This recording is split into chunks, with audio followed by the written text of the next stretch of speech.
الأفكار والآراء والمعلومات والتي هذه المقولة ولا تستحنوا الذين الأولاد. هذا خطر فعلا يتكلم عنه الشباب يفكرون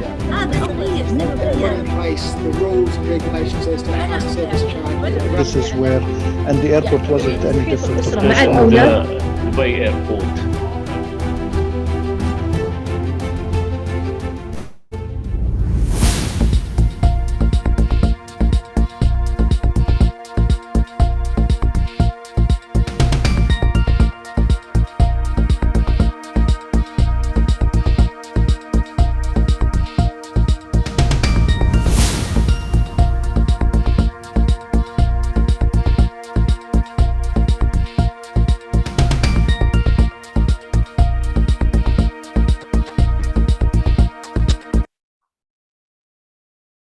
Hi everyone, to our loyal audience, a warm welcome and good evening from Dubai and good morning from United States.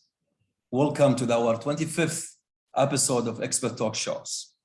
As many of you are aware, the Expert Talk Shows has been convening experts from various fields who share with us their insight and exchange view where we can draw some solutions and actions on issues that have global impact. I'm pleased to inform you all that our shows continue to be a major successful in raising awareness about critical issues in our society.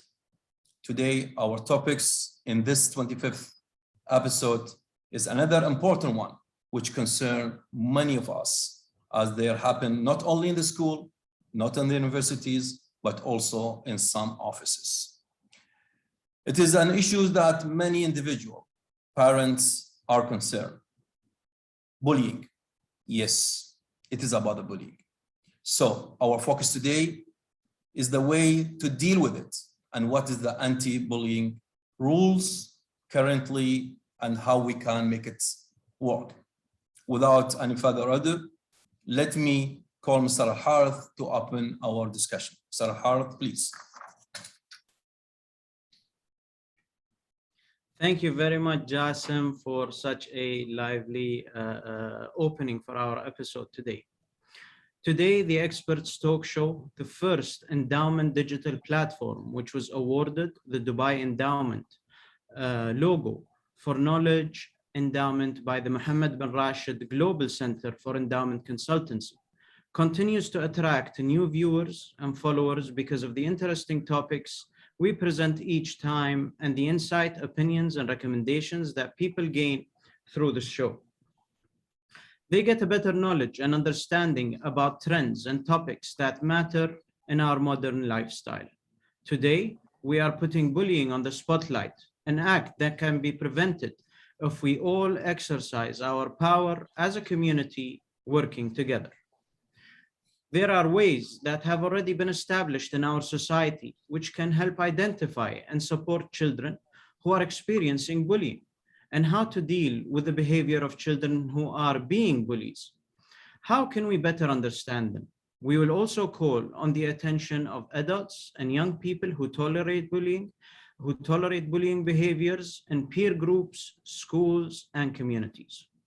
To shed more light in this topic, let us welcome our speakers in today's episodes, which we have specially invited all the way from the United States. Let us please welcome Jodee Blanco. Jodee is one of the most trusted voices in America about bullying. She has written a memoir, Please Stop Laughing at Me, a woman's inspirational story, which has become a New York Times bestseller.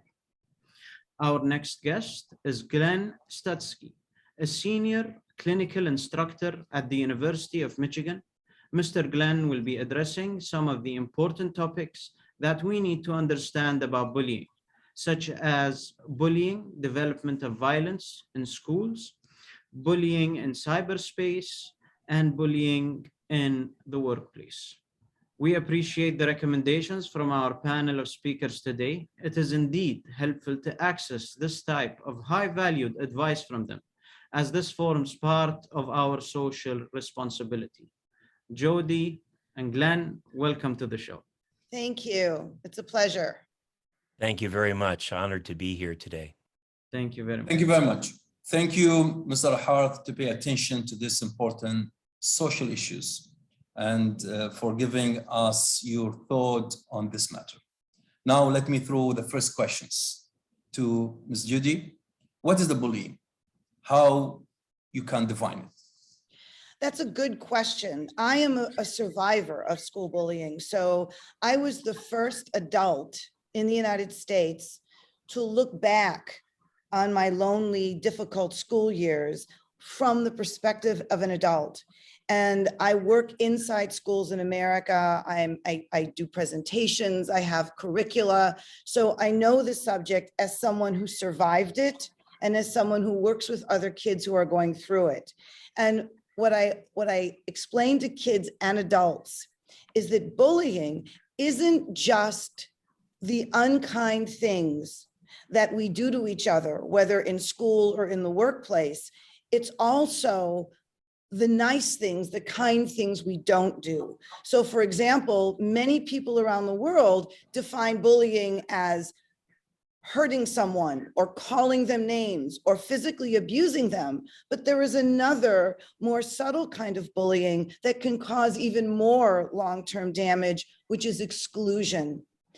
Kids in school who don't have friends because they are excluded by their peer group, never fitting in, always being excluded, can often cause more long-term damage than overt abuse, because it makes the person who is always excluded, who is always left out, to start wondering, what's wrong with me that no one likes me? So bullying is acts of unkindness, but it is also the lack of inclusion and compassion. Good. Mr. Glenn, from Jodee answer, I'm sure there are a different type of physical and verbal. Could you please elaborate more here? Yeah, there are different types of bullying. Probably the two most common and familiar are the physical bullying and verbal bullying. And both boys and girls in schools can do both of these, but oftentimes physical bullying is done more frequently by boys, especially when the bully is physically stronger, physically bigger and older. And then with the verbal, while boys can do that as well, I've seen over the years, girls use that form of bullying more effectively. And what Jodee said about social isolation is one of the most powerful forms of bullying that I have seen, especially among girls, to be excluded from a group or not being able to sit at a certain table, not being able to go to a different event. And there are also some other forms of bullying that don't get as much attention, but are just as damaging.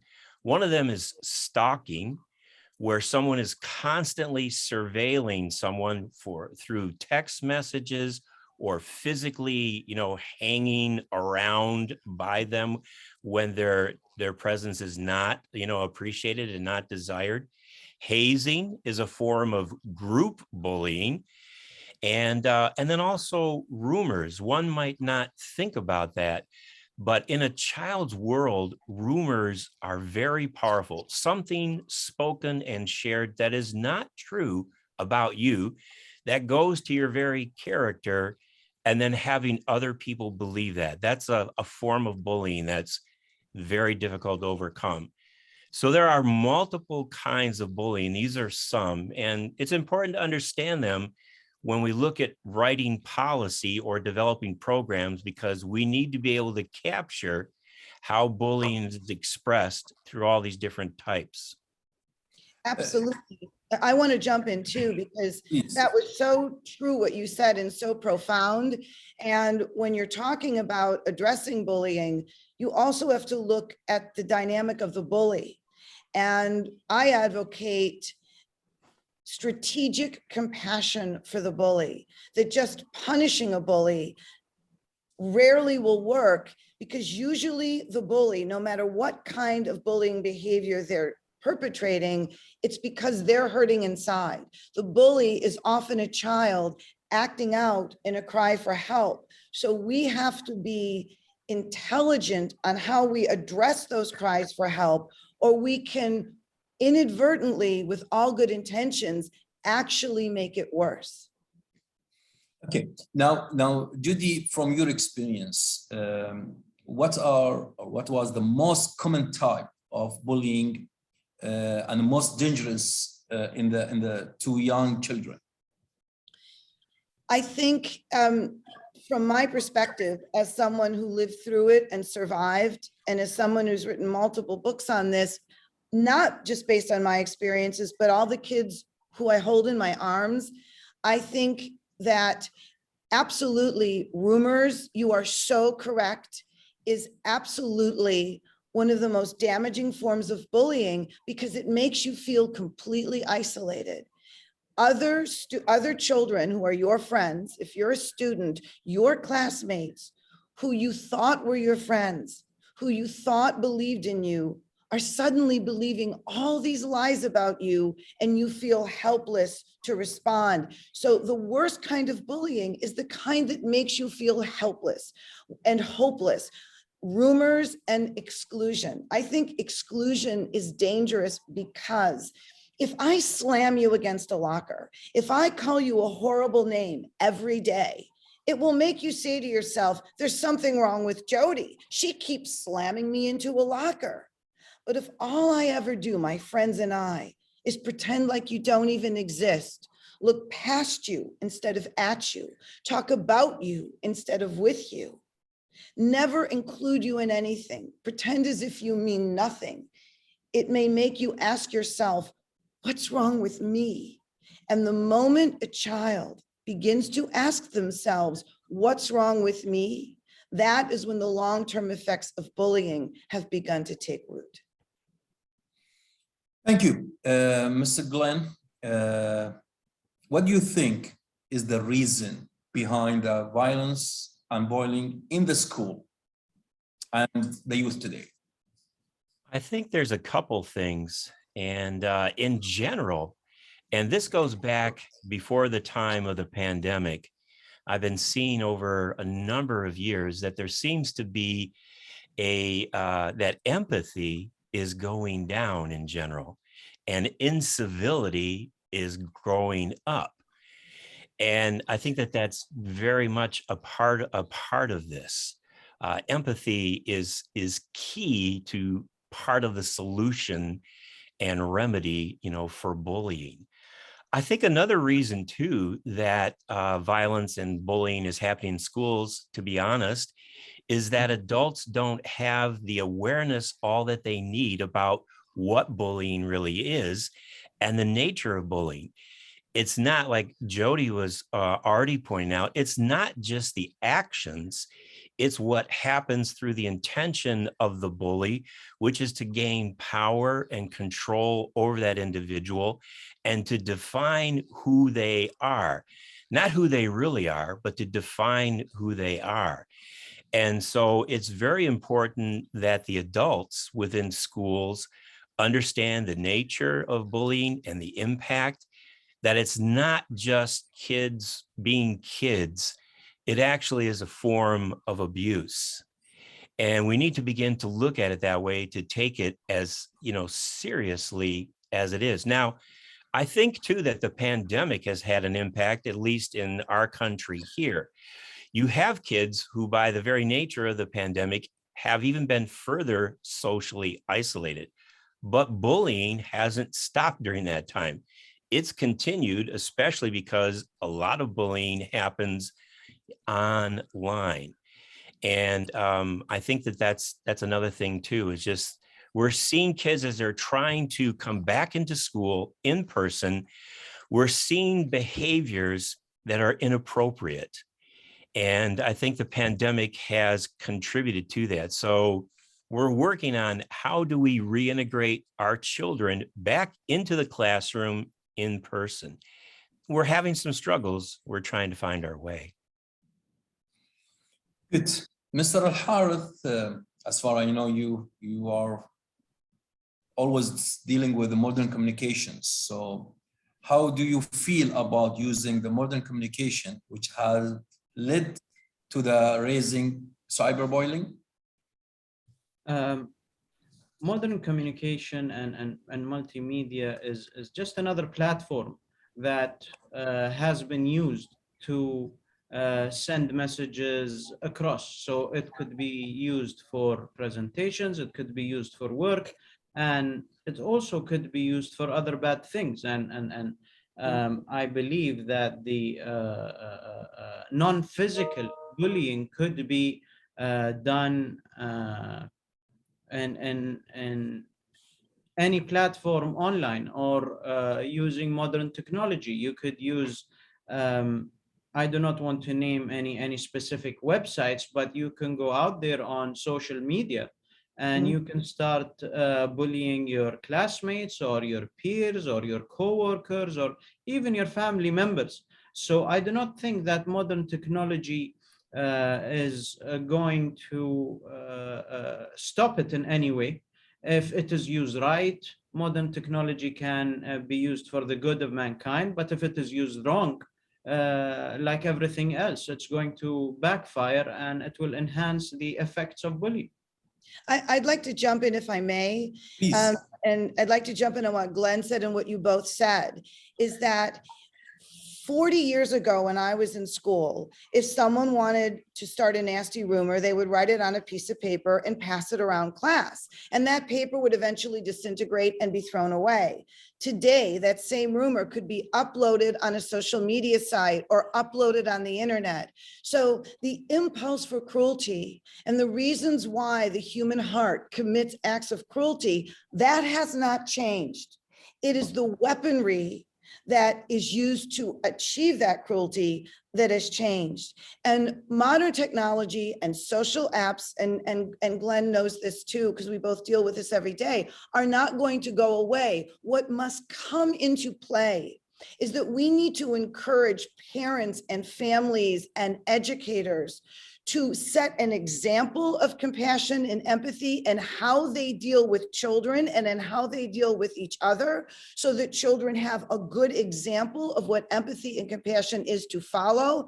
And we must teach and reinforce empathy and compassion. In America, there is a huge movement in the schools, and I am very active and I create curriculum for this, called social emotional learning.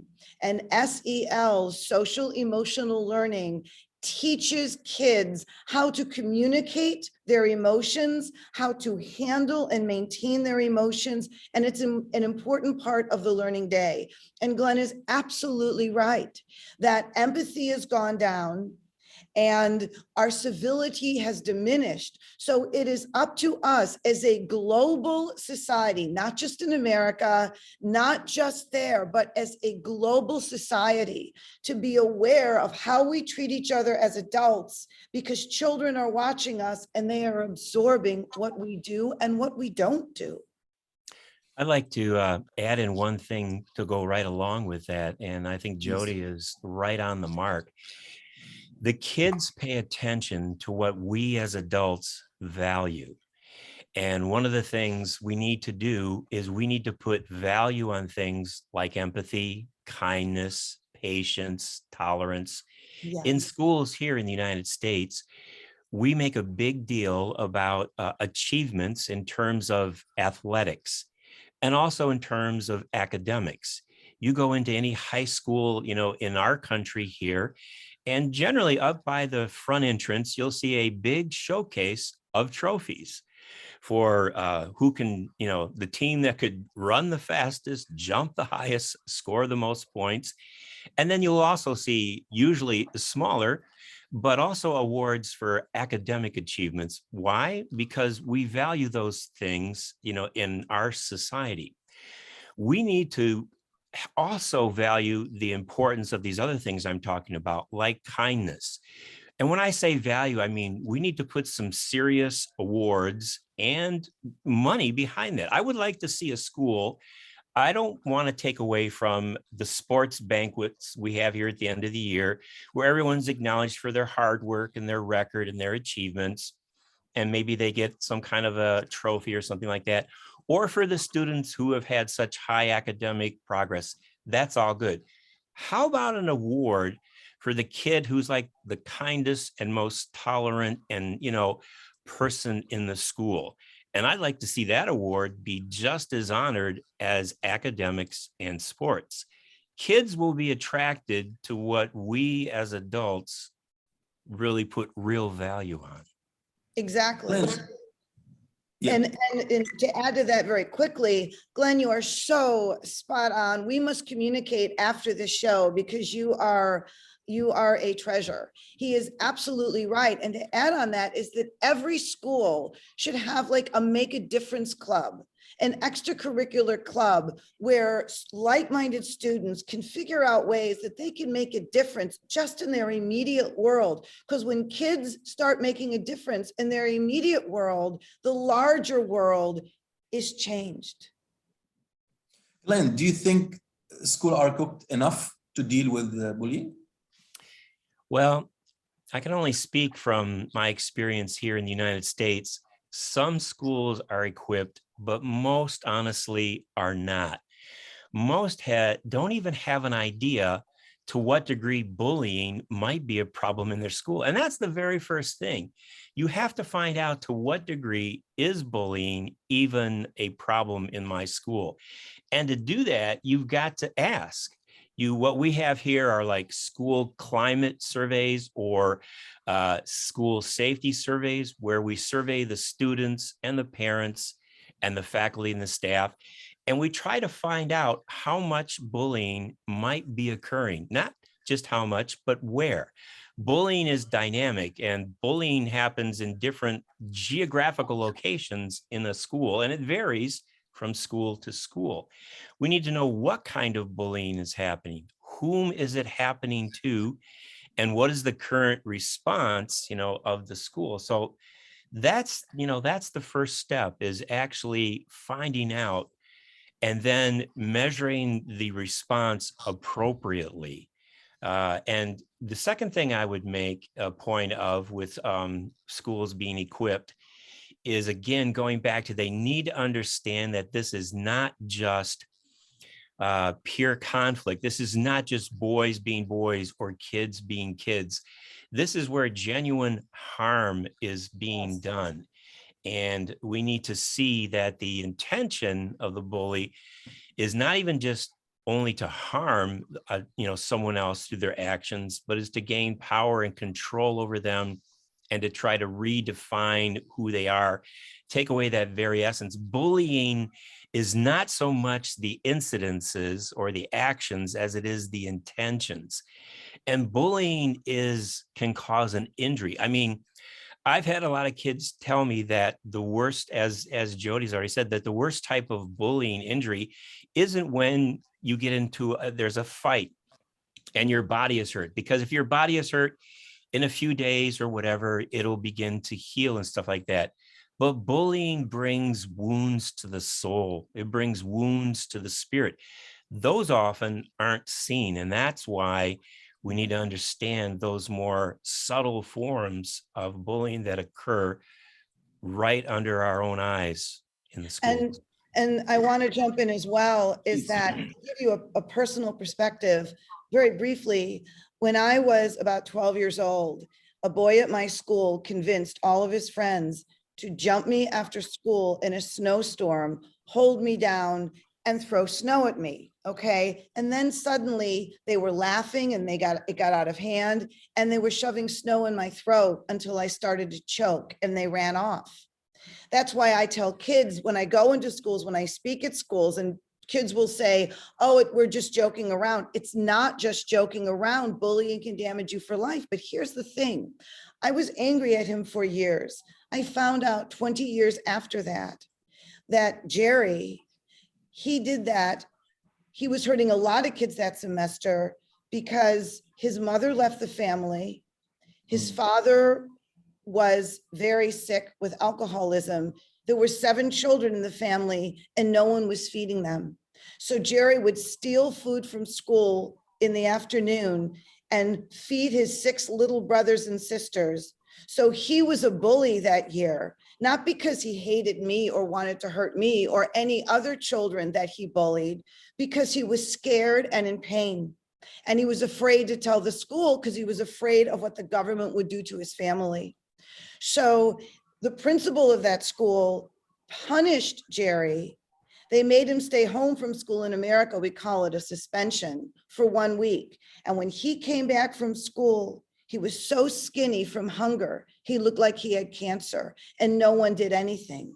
So I am not saying that the bullies shouldn't be dealt with, but we need to be enlightened in how we work with bullies. We cannot just get angry and punish them. We have to find out, why does this child want to, as Glenn so eloquently said, redefine another child's character? Why does this child need to have this control over another child? Is it because the bully feels no control at home? We must not only ask the question of what is happening, we must ask, why is this child behaving this way, so that we can help all of the children involved, the bully, the victim, and the bystanders, the children who stand by and let it happen. We need to bring empathy everywhere. Glenn is so correct.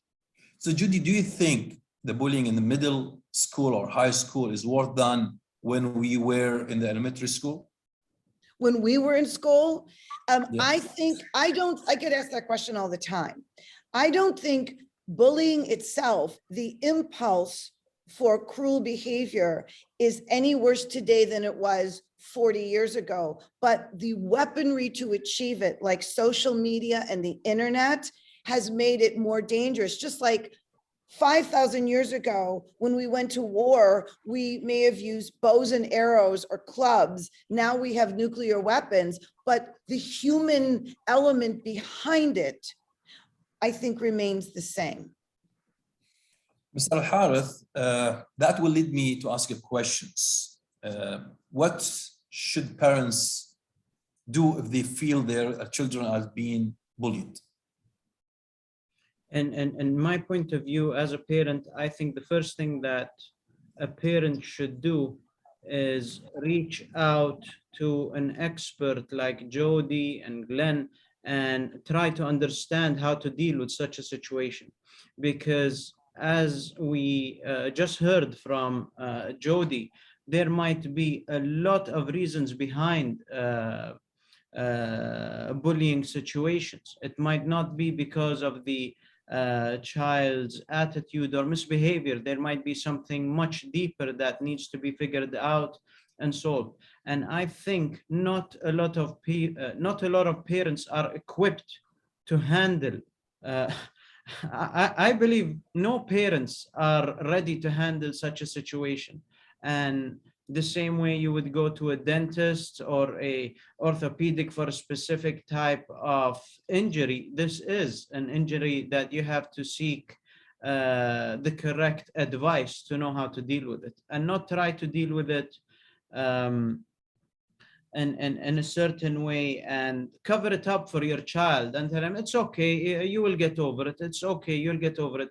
You as the parent, you might get over the headache of the actual situation, but you do not know how deep this child might carry these injuries with them. It might not be, as Jodee said, it might not be physical. And as Glenn said, the damage to the soul is much greater than the physical damages. I'd like to yes, to please. add on that.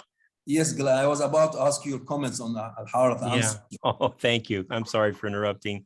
There is something we can do that goes right along with what was just said there. Now I have to say that as a parent, you know, especially in years past, before I knew much about the real nature of this, my first, inclination was to myself go and find that bully and grab them from around the neck and shake them and say, stop hurting my child. And but in coming to understand it better, here's one thing that we can do, and you don't have to be an expert to do this, and that is to listen to your child, to resist that first impulse to be angry and go do something, and create a place where your child can safely share. We need to understand, because the nature of the injury, it can be very difficult for a child or anyone, even in the workplace, to share, because it is embarrassing to be the victim of bullying. You often feel that you have been degraded, you have been belittled, and there's shame. There may also be fear that if they share with you, you might go off half crazy or something and do something that could make it worse. So we need to listen. The second thing is we need to believe them. We need to believe that that is what's happening in their world. I remember one time a father sharing with me, he said, oh, my daughter was telling me about how awful it was. You know, someone didn't like her in school and her world is, is over. And he said, I told her that, wait till you grow up and you have problems in the real world. And I said, sir, I said, that is your daughter's world. And it is, from her point of view, coming to an end. We have to be able to come into the world of our child in order to see what they're seeing, feel what they're feeling. We need to be able to touch their pain to understand this.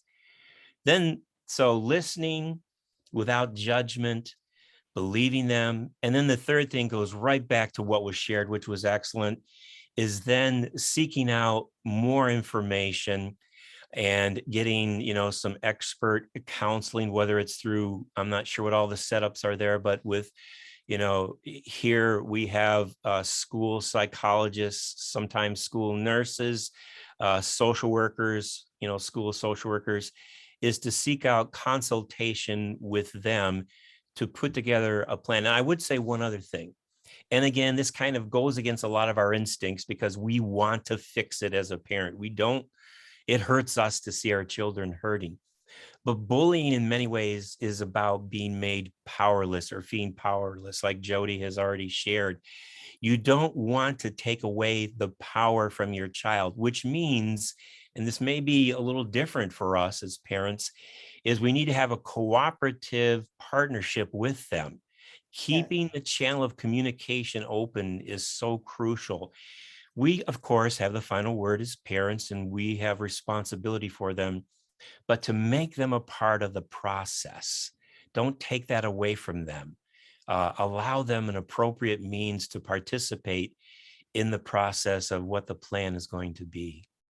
Yes, and Glenn is so spot on, because one of the, I teach parents all the time and I work in schools. I do professional development with schools. So I work with students, I work with educators, teachers and principals, and I work with parents, all three, what I call the matrix of bullying, because that matrix is what allows it to occur and what can prevent it.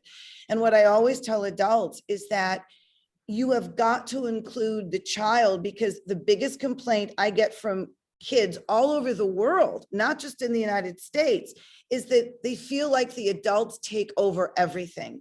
And in many cases, it's true. And the other thing, adding to what Glenn said, is that schools need to allocate budget to have anti-bullying programs, to bring people in. To bring speakers in. I work with schools that, sometimes I will do them pro bono because they need help so much. Schools need to work with people like Glenn and work with people like me and have us educate them, because if a school is just dealing with it on the inside, it can be difficult. They need to have programs. They need to incorporate kindness and compassion and empathy into their subject matter, into the school day. All of the advice that has come out here, and Glenn is so spot on. Every time he speaks, I'm like this, because we both understand this subject so intimately. For everyone who's listening to us right now, if you have a child who's being bullied, lead with truth and compassion. Be curious.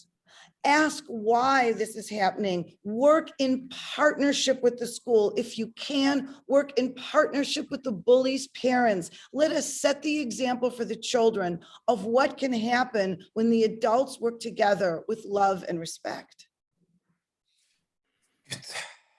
Galen, what do you think teacher can do to help stop bullying? I think one of the, there's a couple things, and Jodee has really already touched on these. And that's, first of all, is to provide an example, be an example of empathy and kindness, patience and tolerance. And here's how I look at it: wherever you have authority and wherever you have status and influence, whatever the realm of your authority is, you can make that space what we would call here bully proof. You can bully proof your classroom. You as an individual teacher may not be able to bully proof the entire school. Maybe some of the other teachers or the administrators don't really see it yet for what it is. But if you do, you can do something in the space where you are the authority.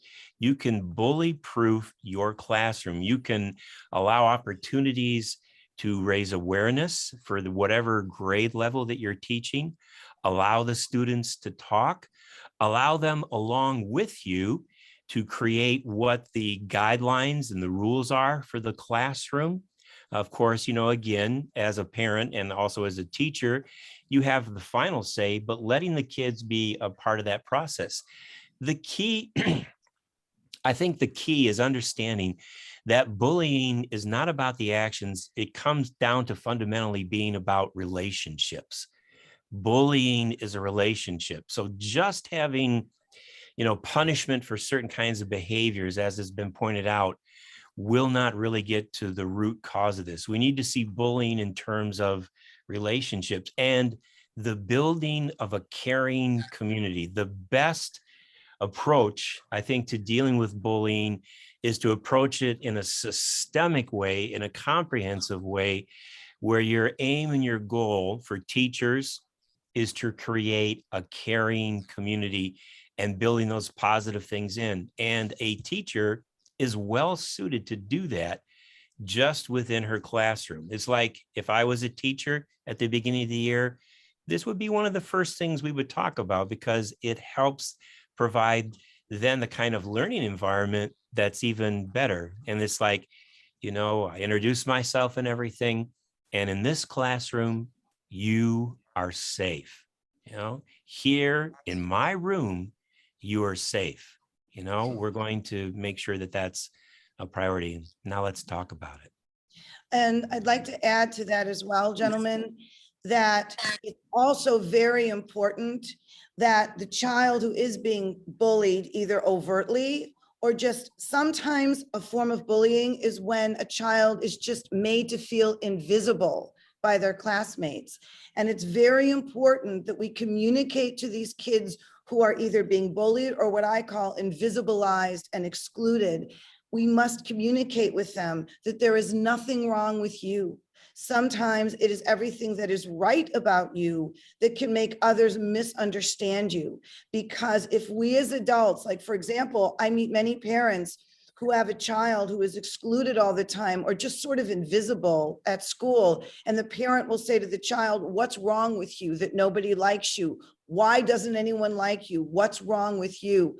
We need to communicate to these kids that there is nothing wrong with them, that it is everything that is right about them that can make them a target. Because the more a child feels like there is something wrong with them, the more they will hold back in telling an adult and seeking help, and the more that will become ingrained inside of them. And when they reach adulthood, they will struggle with the long-term effects of bullying, when I go into a school, I tell kids, it's not just joking around.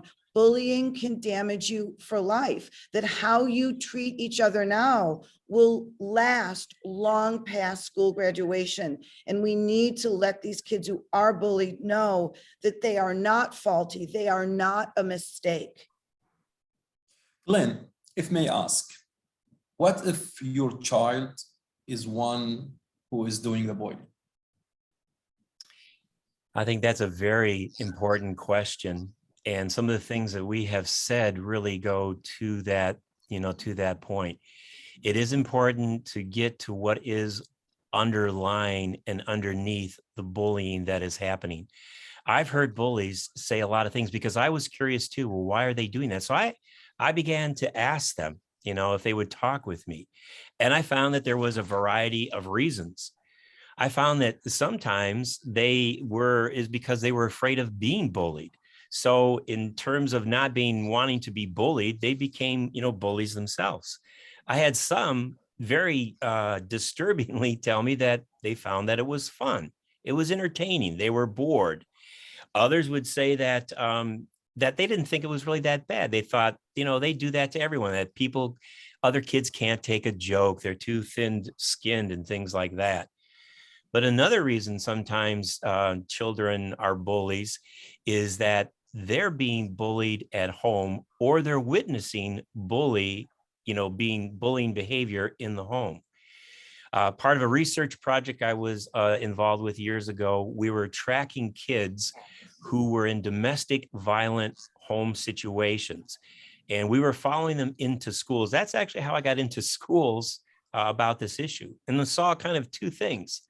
Some kids went into schools and they continued, sadly, to be victims of abusive behavior. At the time, it didn't even have the word bullying.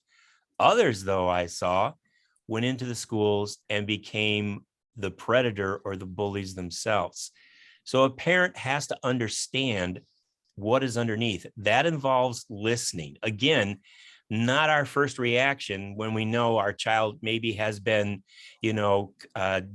demonstrating bullying behaviors, but listening to them and trying to open up that communication with them. And then I would say, as already been mentioned, punishment doesn't work, ignoring it doesn't work, begging them to stop won't work, but providing an example of empathy and then providing opportunities for our children to learn empathy through possibly service, to others, to involve them in some kind of action or activity or group that demonstrates care for someone outside of themselves, and providing them an opportunity to learn and to grow in empathy. That's something that parents can attempt to do.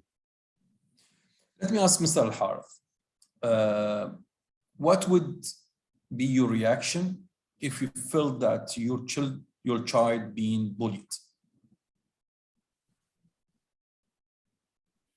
I think my reaction would be the reaction of any parent. It would start off by being furious, by being angry if my child is being bullied, and it would be worse if I get to know that my child is the one who's doing the bullying, I think, because it would be much more difficult to handle. I think. I would love to hear from Mr. Glenn and Ms. Jodee about that. But if I knew that my son was being bullied, I would be furious, and it's going to take time for me or my better half to. Would you talk to him directly or to the school? To who?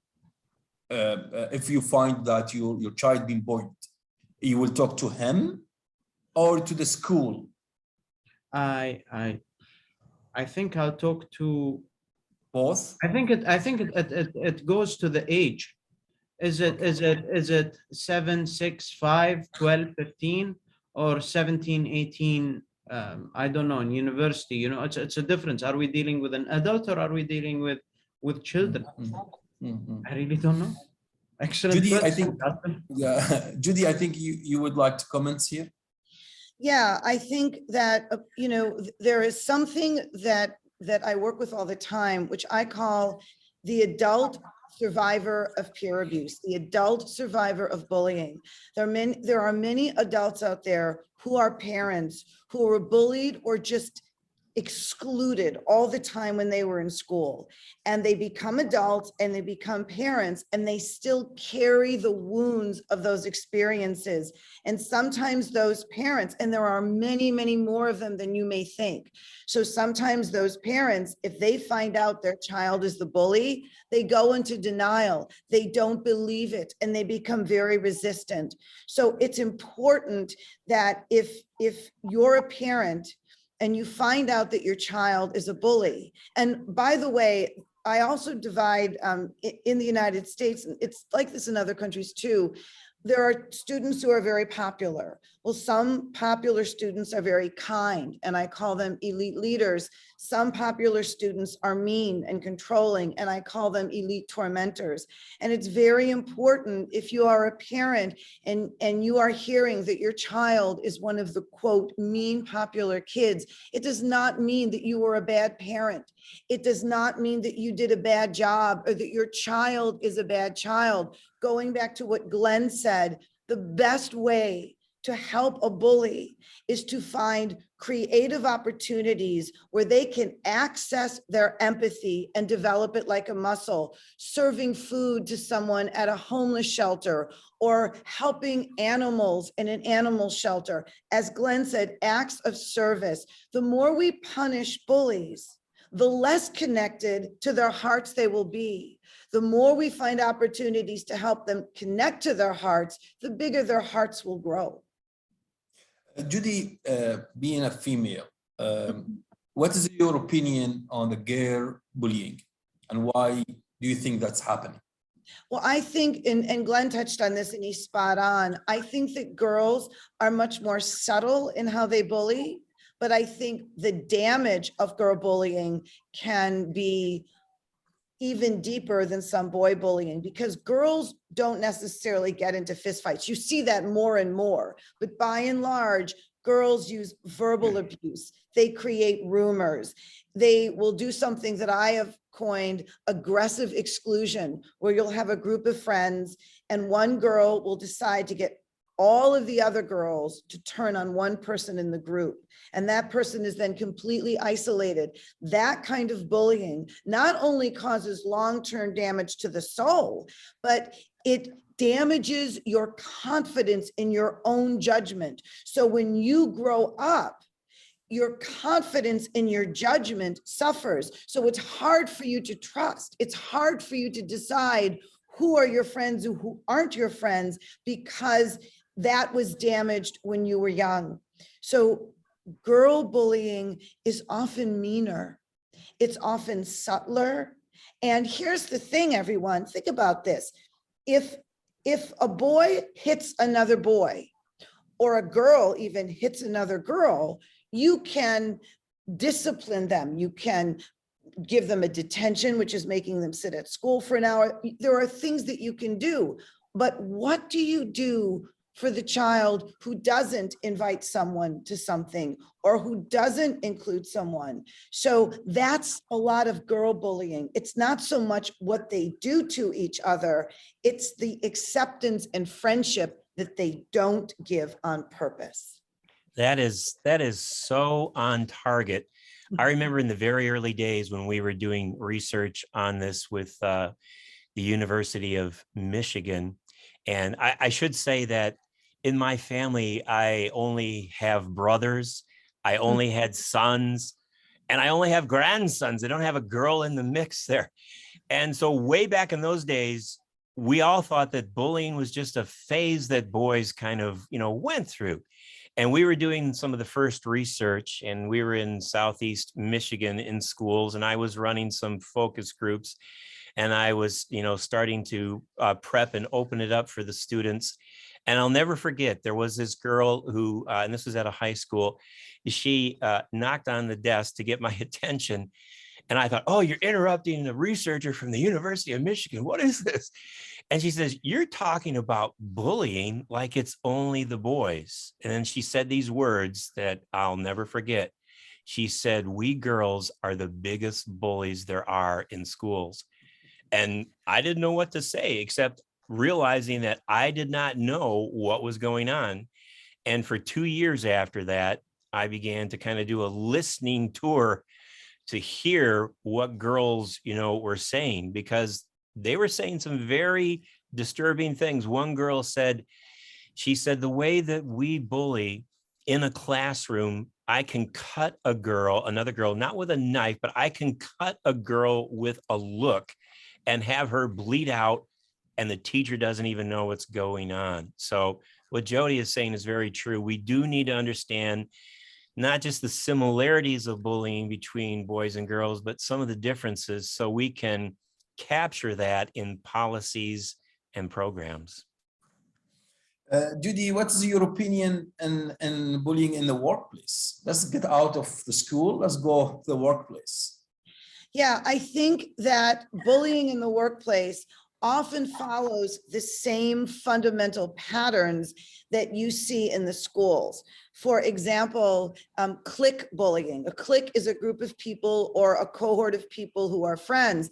And just like they exclude, like you'll have a clique of friends and everyone in the clique will exclude one person because of a rumor. The same exact thing happens in the workplace. And in the workplace, that need for power and control there's more at stake in the workplace because you're talking about money and career. One of the fundamental differences, though, is dealing with bullying in a school versus the workplace. Here's a great example. One of the worst things that a teacher can do if there's bullying in a classroom is in the middle of it, while it's happening, to call out the bully in the middle of the act. Because the teacher thinks that bully will feel ashamed and will never do that again, and the victim will feel supported. But it is the opposite. In many cases, when you call out a bully in the middle of the act in front of their classmates, the bully looks cooler to their friends. So the bully becomes more powerful among their classmates, and it is the victim who feels mortified because everyone's always stalking and staring at them. But in the workplace, that dynamic is different. If you're in a business meeting or you're in some sort of a meeting and someone is bullying you or putting you down and your boss intervenes and says something complimentary or says something validating, it has a slightly different effect. So while and I do a lot of work in the corporate world, more in the schools, but some in corporate.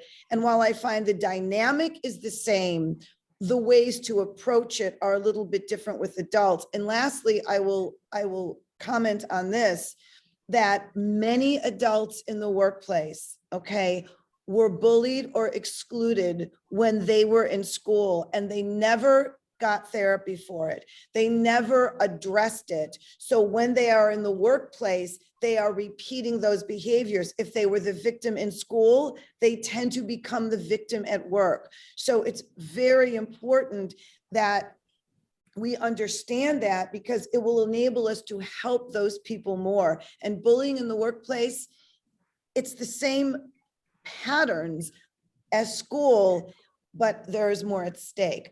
Glenn, what do you think about that?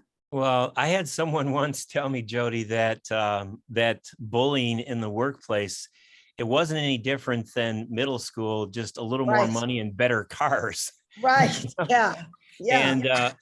And that's, and unfortunately that's true. I remember after working in kindergarten through 12th grade bullying for quite a few years, I thought, well, at least when these kids get to, college, it'll be different, they have more autonomy. And I was greatly disappointed to find out, as research began to come out, that there's actually an increase of bullying at the university level. I could not believe it. And then I began to get invitations, maybe similar to Jodee, to come into the corporate world.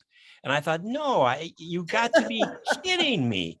And I remember one, I'm not going to name any departments, but one department within the state of Michigan had brought me on. They had a major problem with bullying in their department. And it was interesting because bullies can have power that's not even related to their institutional status. And in this particular department, the main bully was actually the secretary, not the boss. The secretary. And she had a grip.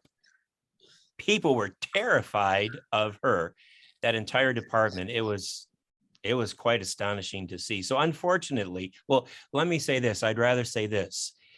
If we can begin to address bullying at the earliest ages and stages, and then build it through our educational system seamlessly, then as people go through university and go into the workplace, we may be able to have more of an impact. And I'll just say one final thing. I got an invitation to come and speak at a preschool, which is before kindergarten here, you know, very young children. And they said, we've got a bullying problem. I said, no, you can't be having a bullying problem with preschool kids. Oh, yeah. And I said, I don't know anything about that, but I'd love to come and hear. If I can help you, I will. And one of the things that the preschool teachers, you know, these are kids that are 3 and 4 years old. Some of the kids, they gave me one example of a girl who was having a birthday party. And then in front of everybody, she said to one girl and pointed to her, and you're not invited. And I thought, what is going on? Yeah. And so my point is that we need to address bullying at all the different levels in the workplace and all the way down. But I think we need to put a majority of our effort in a preventative way by building caring communities at the earliest possible stages. Absolutely. Thank you. Mr. Alharith, I'm running out of the time, but I have few questions, and before I'm ending, do you think, Mr. Alharith, that the media is doing the right role to raise awareness about the bullying? Absolutely not. I think the media are not giving enough justice to this topic, and they need to give more coverage. They need to cover more stories, not about bullies, but on how to tackle the actual full situation. And we have an expression in Arabic that says, in Arabic, it's فقد الشيء لا يعطيه. If a person is missing something, that person cannot give it to the next. So why do I say this expression? Because I remember very clearly, Mr. Jassim, 25 years ago, if my old school is still there, I can go with you and show you the exact class that it happened in it. And I remember it like yesterday, because what happened was truly shocking. We have an Arabic expression that says, I will show you the stars of the afternoon. So, you know, there are no stars in the afternoon. So there was this teacher that was very aggressive. And whenever the boys talk, he says, stay quiet or I'll show you the stars of the afternoon. Stay quiet and I'll show you the stars of the afternoon. So there was this boy, a little bit cheeky. He asked him, he was like, sir, what is the stars of the afternoon? The guy was genuinely curious, and I am sure he was curious. So he told him, you don't know what the stars of the afternoon are? Come, I'll show them to you. So now we are all curious, what are the stars of the afternoon? And he took the boy to the door, and the door was a glass door, and he pointed at the sky, and it was 2 p.m. He says, can you see the stars? So the boy says, no, I cannot see the stars. He says, wait, let me get you my tool so you can see the stars. So the professor, the teacher got the jacket, and he put the boy's face inside the sleeve and held it outside. He says, look through the sleeve. Can you see the sky? He says, I can see the sky. He had the bottle of water and he opened it and he poured it inside on the student. And we were 8th graders, 7th graders. And the whole class just started laughing at that boy. And this is something terrible. I was shocked. I was extremely shocked. Now, why am I saying that? And why am I talking about the media? Because back then, the strongest tool was the newspapers. And the newspapers were supposed to educate these teachers on how to deal with these students. And the worst part, Jassim, was the teacher took the student to the principal and the boy got suspended for 1 week. Now,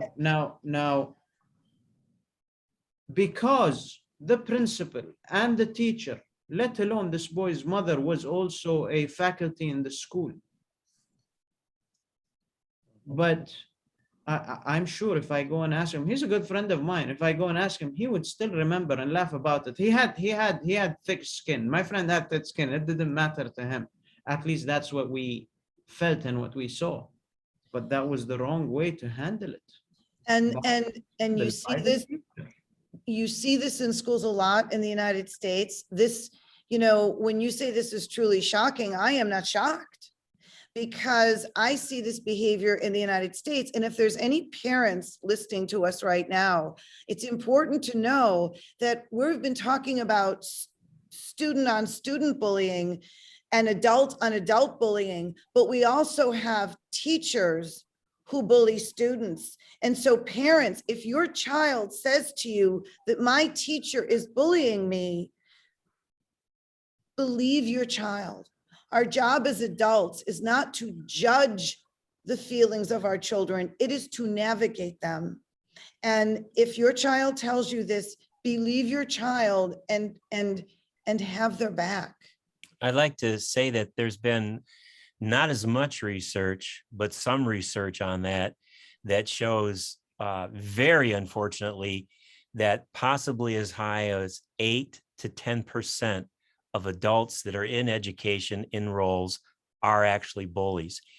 And here's a crucial thing about that. I think the wound goes deeper when the one who's supposed to be your protector is your tormentor. Where can you turn? And who will believe you? It's very important. Jodee, I have a few minutes. Could you tell us about your book? Please stop laughing to me or at me. I learned it is one of the most book being published. Could you tell us about it? Yeah, Please Stop Laughing at Me is my memoir. It's the story of what I went through in school when I was bullied. It was the first book written by an adult about her experiences through the eyes of an adult. And it established me as the first voice of the anti-bullying movement in America. And I have since written a dozen books on the subject. I had another it was a New York Times bestseller. I've had a couple. And now my work is I go into schools and I do a program called INJA. It's not just joking around, that consists of age-appropriate student presentations and professional development for faculty and administrators. And then I work with parents and families, and I have curricula and I have white papers so that I help the schools as a whole entity. And if anyone who's watching us would be interested in having me come to your schools, there is no distance that I won't travel. There is no place I won't go. If there is a hurting heart, I will come. Thank you. Before ending, I have general questions to all of you. I will start with Glenn. If you could put a stop boiling, what you will do? I'm sorry, could you repeat that, please? If you could put a stop to boiling, what would you do? I think the primary thing that I would do is focus on building a caring community.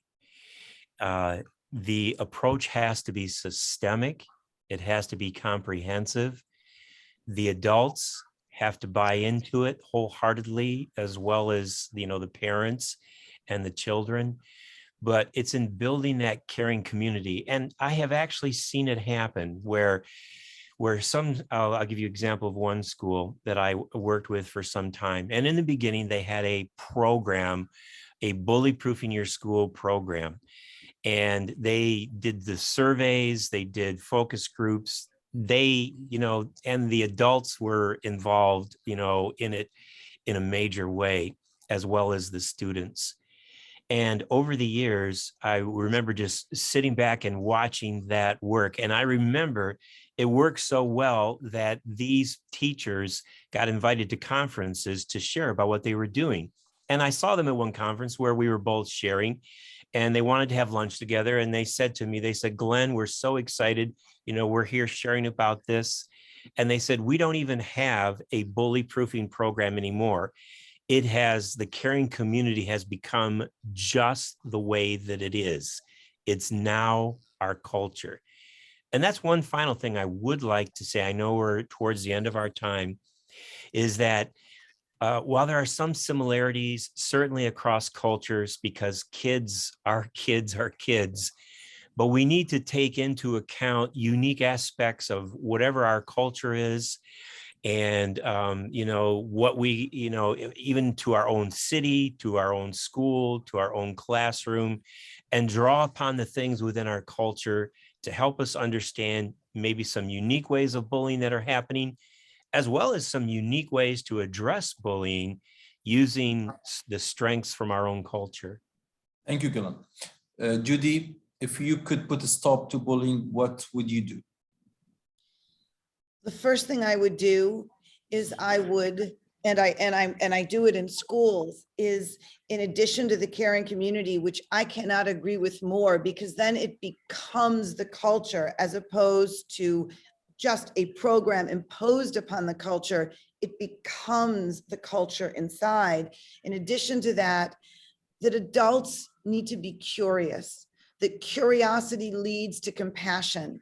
That if you are, they're really, it's very rare that there's such a thing as a bad child. It is almost always a good child emerging from a bad circumstance. So as adults, be curious, find out as much about that bully's backstory as you can, because the more you learn about the bully, the more you are likely to have compassion for that child. And when you have compassion, that is where healing begins on all sides. I don't care how intelligent we are, how determined we are. If we don't have compassion, the solutions will always be outside of our reach. Thank you, Jodee. Mr. Alharith, what you would do? Mr. Jassim, I believe that there is a huge gap between two different. I do not know how to express this, but I'd say maybe nations or areas. What I feel that Glenn and Jodee are talking about is a stage that is a little bit, or not a little bit, a lot more advanced than a stage that me and you are in right now. Me personally, I have never went into depth about this specific topic, and today what I have learned is amazing, and it is mind-boggling to get all this information about just one topic, which is bullying, and you see all the branches come out of it. So I think, number one, we should first have a community that acknowledges that bullying is a serious problem. Sure. This is stage one. And then stage two, we start making them aware about bullying and what we've learned today about compassion and empathy. And as Glenn said, we have to start with the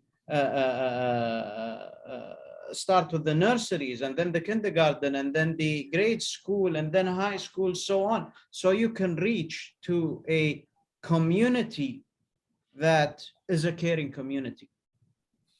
Thank you very much. Thank you, Mr. Alharith. Thank you, Mr. Glenn, Jodee, and for sure that we are all responsible to help, to assist, to stop bullying in our culture. Thank you very much for being with us today, and look forward to see you again. Stay safe. This is me, Jassim Al-Bastaki, and see you again. Thank you. Thank you very much, Glenn. Thank you very much, Jodee. It was a pleasure meeting you virtually. And thank you for your precious time on shedding light on this specific important topic. And we promise that Expert Talks platform is going to be a platform that takes these important messages to the right people and spread the message. Jassim, you've been an excellent manager of the show today. Thank you, sir. Jodee. Thank you. And I would like to ask a favor, if I may, gentlemen. If Glenn, I would like to communicate with you just offline. I think we're so syncopated. So if maybe we could share our emails, I would like to communicate with you. And also, if you would share my website with your viewers or on your website. So if any of your viewers want to talk to me or want more information from me, to please give them my email and my website. Please encourage them to contact me via email. I am happy to talk to them and happy to talk to schools. And Glenn, what is your email information? I'm going to put that in the chat for you. That's good. The office, they will exchange that. We will, if you don't mind, we will let our team send to Jodee Glenn's email and vice versa. Excellent. That would be And excellent. Jodee, I understand from you is that you do not mind that we post your information on our social media for people to contact you? I want you to. If God is listening, I would love to come there and work at a school there. So that would be a gift from the heavens. So shukran. Shukran kathiran. Thank you very much. Thank you. Thank you very much. Such Have an a beautiful honor. day ahead. Have a beautiful day ahead of you. And Jassim, have a good night's sleep. Thank you, sir. Thank you. Good night. Such an honor. Good night. Such an honor. Likewise.